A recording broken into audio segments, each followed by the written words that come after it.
New York State had a lot of crazy weather this summer, damaging floods, a record-breaking number of tornadoes, and one of the hottest months on record in July. Climate change is predicted to bring even more of that to northern New York. So, how do we deal with it? We dive into how North Country residents are adapting to climate change on today's Story of the Day. Support for Story of the Day comes from Pearsall Wealth Management at UBS Wealth Management USA, subsidiary UBS AG, member FINRA SIPC, 1 Broad Street, Glens Falls. Hi, I'm Kara Chapman, and for David Summerstein, it's Monday, September 30th. Up first, a man who grew up near Watertown and graduated from SUNY Potsdam is among those in the South who were killed by Hurricane Helene. Michael Rukas was 29 years old. He was from the Jefferson County town of Dexter and had recently moved to South Carolina to work as an electrical lineman. Rukas was killed last Friday morning when a tree fell on the home he was renting in Beach Island, just east of Augusta, Georgia. His father told the New York Times Rukas was everyone's best friend. He grew up hunting and fishing in the North Country. Rukas is among the more than 100 people who were killed by Hurricane Helene. State agencies in New York are preparing for a possible strike by thousands of dock workers at ports around the country beginning Tuesday. The International Longshoremen's Association is demanding higher wages and other contract changes. Governor Kathy Hochul says the Port Authority of New York and New Jersey is preparing for a possible walkout, but she says New Yorkers shouldn't be concerned right now about any major food shortages. We don't anticipate shortages of essential goods anytime soon. So, for example, people do not need to rush out to the grocery store and stockpile goods like they did during the pandemic. I want to be very clear about that. We do not want to see people reach that level of anxiety because we are not there.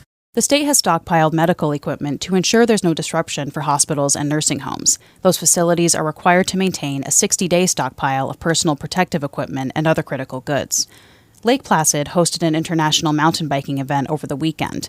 The World Cup races drew thousands of fans from around the region and across the globe. It marked the start of a 3-year deal hosting the event in the Adirondacks. North Country Public Radio's Emily Russell reports. From Friday through Sunday, more than 10,000 people came to Mount Van Hoevenberg in Lake Placid for the World Cup mountain biking races. Chris Cheney Seymour was the director of the event. He works for the Olympic Regional Development Authority. World Cup mountain biking is a transformational event for Mount Van Hoevenberg, for the Olympic Authority, and for this region in Lake Placid. Orta secured the event last spring. They hired a local trail building company, Backslope Trails, to build the mountain biking course. Cheney Seymour says the event drew athletes and supporters from around the world. There's people from South Africa, from Asia, from South America, Central Europe, Scandinavia that have come to not just compete, but also spectate, to cheer on. People like Carlos Rodriguez. Hi, my name is Carlos. I'm from Puerto Rico, traveling here to see the World Cup race in Lake Placid, New York. One of the top mountain bikers from Puerto Rico was competing in Lake Placid, so Rodriguez flew up to support him. He's also traveled to mountain biking races in Canada, Europe, and South America. Rodriguez says bike fans love to travel. They like to follow the racers, they like to follow the circuit, and they like this type of events. I mean, most of them, they just enjoy the whole weekend. The venue, the activities, all the offerings from this kind of events. There were 100 bike teams at last weekend's event. There were also local vendors, food trucks, beer tents, face painting, and drum troops. And the weather was pretty perfect, with fall colors in full force. I gotta say, it's amazing. First time in Lake Placid, the venue is amazing. The fall colors, you gotta love the trees, right? The turning leaves, it's beautiful. Part of the course will be dismantled since it was built on some of the ski trails. But Lake Placid secured a 3-year deal to host the event, so another course will be built for more World Cup mountain biking races next fall. Emily Russell, North Country Public Radio, Lake Placid.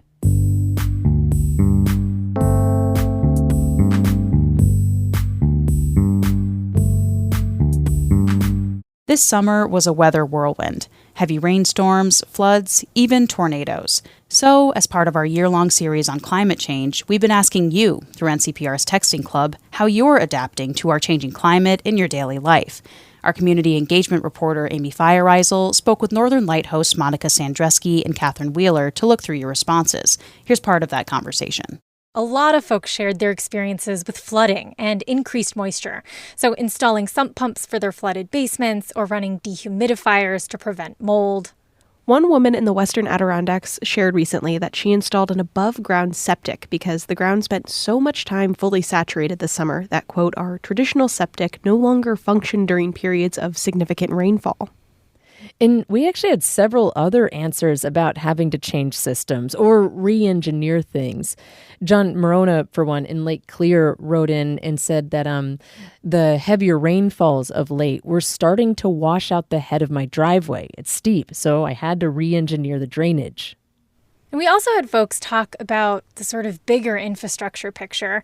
Eric Verkler, who lives in Lowville, really touched on community vulnerability when we spoke on the phone.